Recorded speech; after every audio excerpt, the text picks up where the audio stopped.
morning po sa lahat mga katrops. Panibagong araw at panibagong vlog na naman tayo.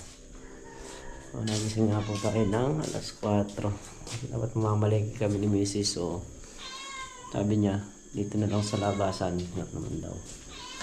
At ayun na nga, luto na nga tayo ng lugaw. Andito na tayo. Haluin lang natin yung mga lugaw para hindi magtutong sa ilalim.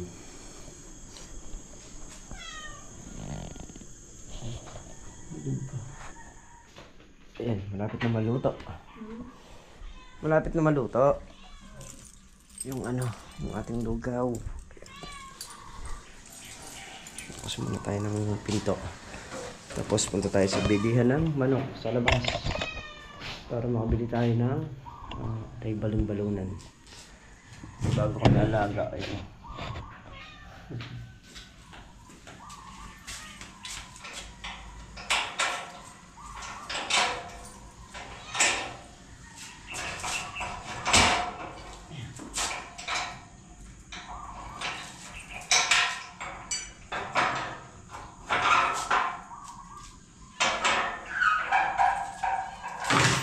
Araw mga katrops na tayong pitas ng sitaw.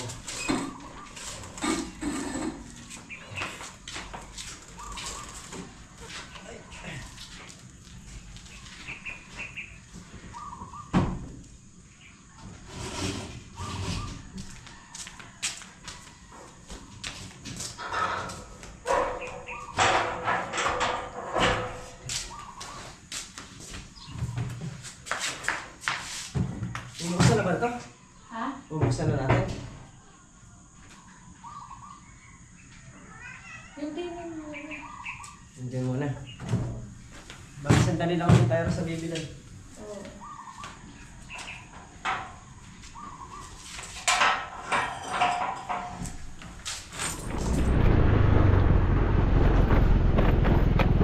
Ayan mga katrops, palusong na tayo ng bukid. Tayo nakabili na rin ng gagamitin ni Mrs. sa kanyang lugawan. Kaya pwede na tayo sumibat. So yung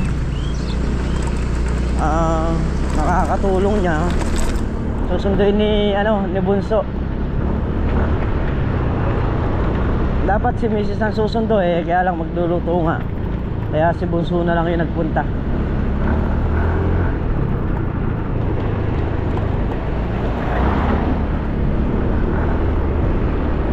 Go na tayo sa bukid para matulungan natin sila.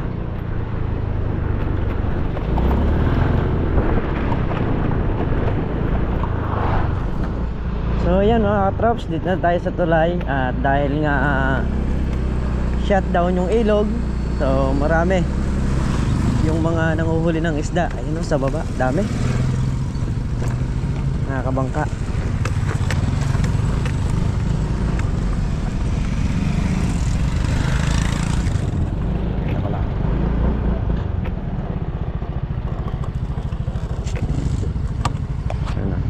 Sila karami ayun sa baba.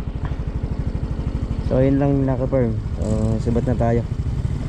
Dami 2, 4, 6, 8, 10, 12, 14, 15 na 15 na nandadala.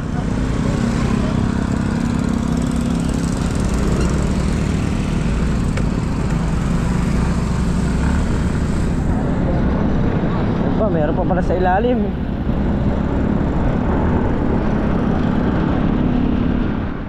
Na nga tayo sa Lucky Farm mga katrops. Mga tinanghali ang lahat. Tinanghali lang pero malamig pa no?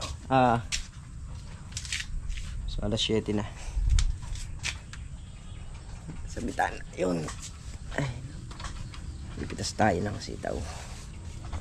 Ayan mga katrops, kami pumipitas na. Dito kami ni Harvey sa may bungad. Si paring Carlo doon sa dulo. Bali magsasalubong kami sa gitna.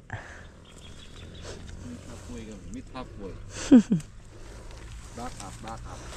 Back up. So, yung ngayon, sitaw ngayon, hindi naman ganun karami yung mapipitas kagaya dati. Gawa nung nasira yung kanilang mga pamulaklakan. Halos lahat ng may sitaw ganyan. Sira yung mga pamulaklakan. Kaya naman lahat sigurado nga atras. So ngayon eto, okay naman na yung pamulaklakan niya. Lalabas na siya ng bulaklak. Mga siguro mga 1 linggo baka sakali na madagdagan na yung pitas. 1 week kasi may mga bulaklak na lumalabas, okay na siya. Sira yung mga pamulaklakan nila eh. Halos lahat naman siguro sa panahon.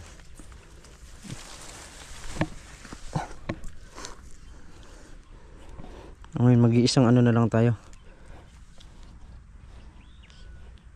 Mag-iisang bunton, doon na lang natin nalagay. Dulo. Pinakabungad pala, kakuwari.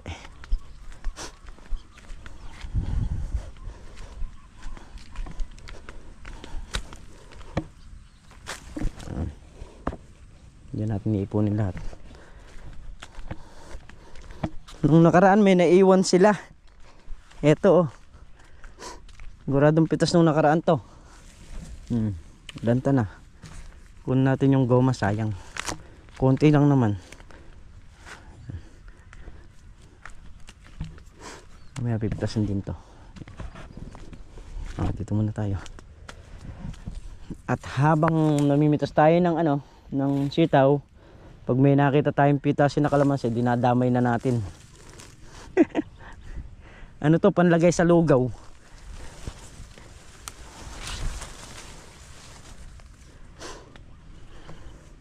Buy one take one. Oo. Kalamansi. Buy one take one. Yung kalamansi, hindi yung lugaw, no? Lugaw eh. Hindi, anlilugaw naman eh. Kaya lang, pinagtatakan ko rin sa amin, anlilugaw. Pero pag nakaisang mangkok na, hindi na umuulit. Mangkok nyo kasi laki eh. Para sulit yung kumakain eh. Mas masarap ba yung kahit na nagbabayad sila ng hindi naman ganun kamahal. Yung busog. Talagang nabubusog. Malay natin sa Makalaba o sa Makatlo, meron na tindang lutong ulam. Pero dadagdagan na rin kasi yung estante na pinagawa natin mga trops, ina-update ko lang. Halos ngayon pa lang daw uumpisahan kasi maraming trabaho yung pinagpapagawa natin. Pero ayun, start na round lang gawin. Mas malaki kasi yung standing pinagawa namin mga katrops. Medyo mahaba, tapos 3 layer para makapagkuha ng ulam. Tapos muna tayo mga katrops. Pakitaan kayo mga pare na yan. Pati polarize mo pre. Mag-polarize ka pa? So yan yung sitaw na yan, yan yung napitas dito sa may bungad, sa may maliit na dayos. Dito. Yan. So malapit lang yan, maiksi lang na dayos yan mga katrops. Ngayon naman, dito naman tayo sa mahaba. Dito naman tayo pipitas. Yan, dyan. Yan yung pitas natin, dyan tayo pipitas.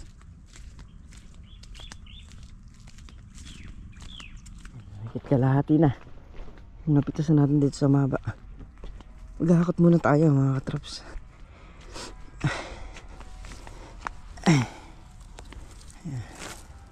Hakutin muna natin to para hindi mabilad.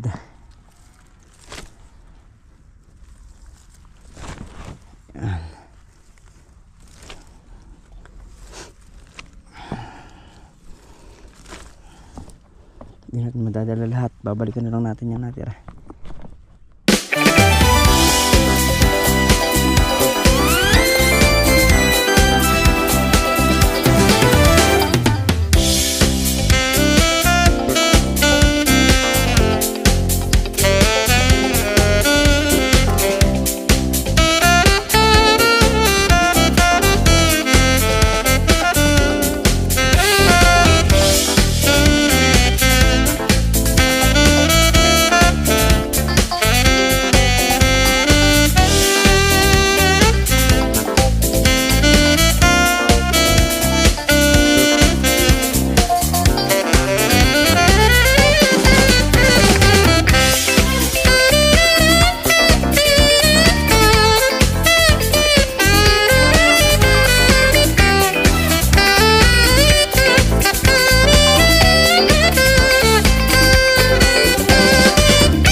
tapos na magtinor ka ay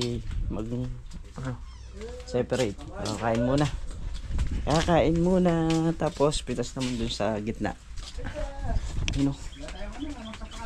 Nahuli ni Kabady, sinigang. Yan. So nalibre na ng ulam.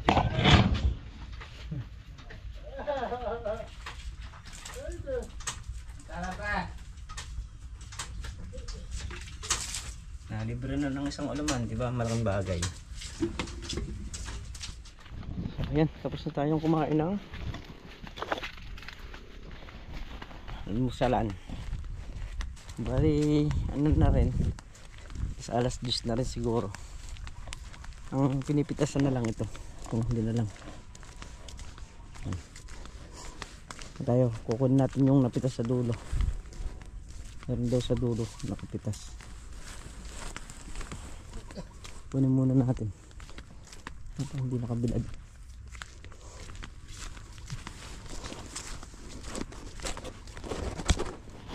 So ayun yung naunang sinakot natin. Ayun. 2, 4, 6, 7, 8, 9, 10, 11, 12, 13, 14.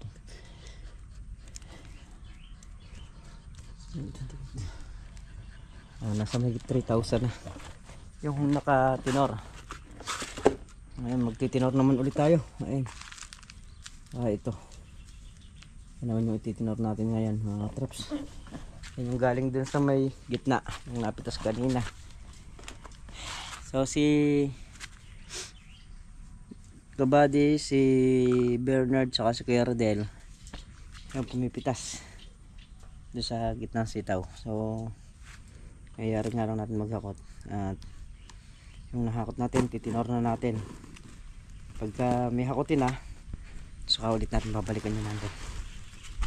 Let's go, tinor muna.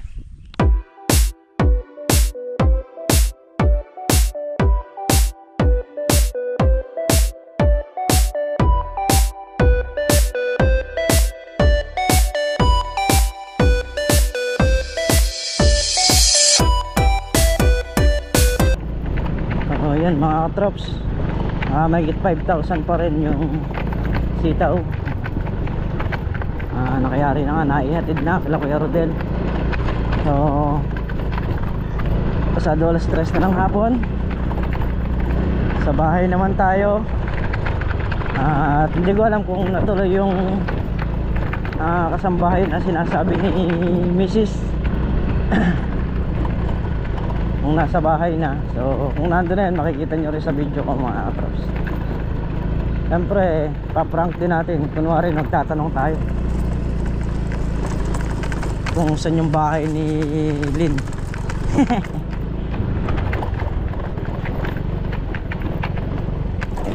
Aray.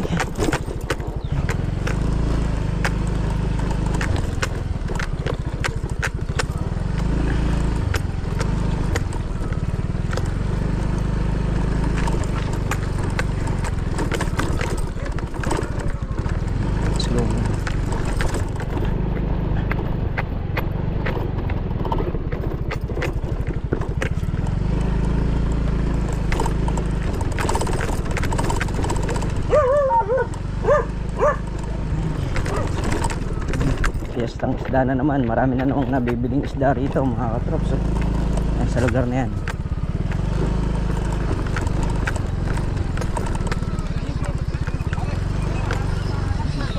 Sila Albert na nga yan. Sabi nga okay na lang kung sila kuya,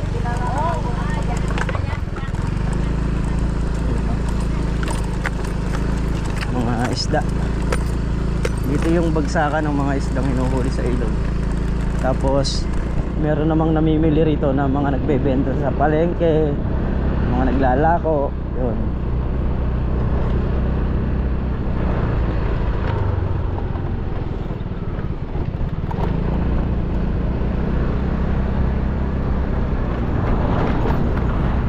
Ang pangingisda rito sa umagang-umaga. Ayan, kahit na gantong oras meron pa rin, kaya lang madalang na. Hindi kagaya nung umaga, talagang napakaraming nangingisda sa umaga.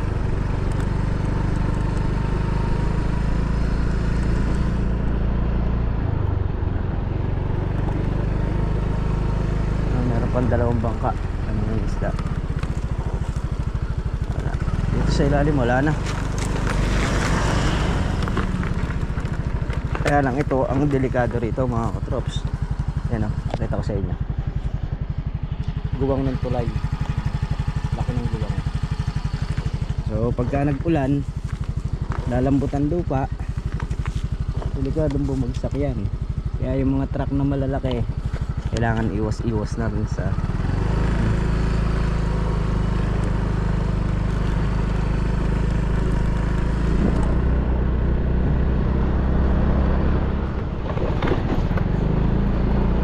so yan mga katraps, dito na tayo sa bahay. Lapit na tayo.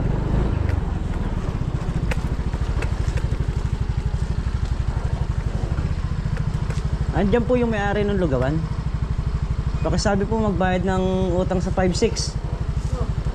Tagal-tagal na nung utang niya, hindi pa nagbabayad. Ay, akala ko di ako nakilala. Kilala pala ako.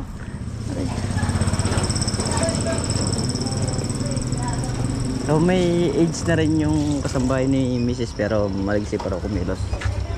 Ano ba yung result dito? Diretso lang po kayo, tapos kaliwa. Arrow Farm yun? Arrow Farm.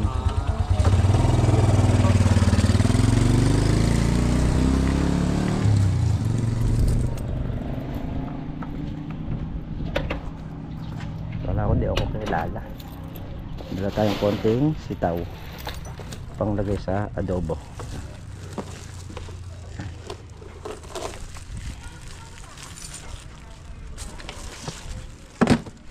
Ay, sayang ang sili. Naglag.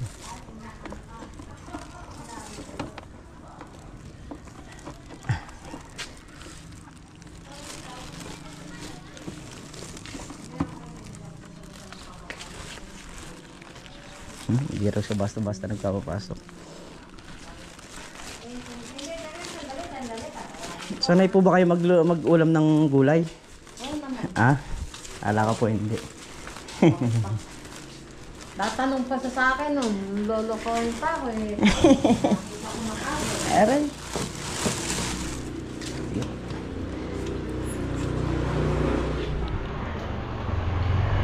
So yun mga katrops, at muli po hanggang dito na lamang yung ating simpleng video, at lubos po ako nagpapasalamat sa inyong lahat sa walang sawang suporta nyo, sa pagmamahal nyo sa channel namin. Ayan, ingat po kayo palagi, saan po kayo naroroon. Bye po sa lahat.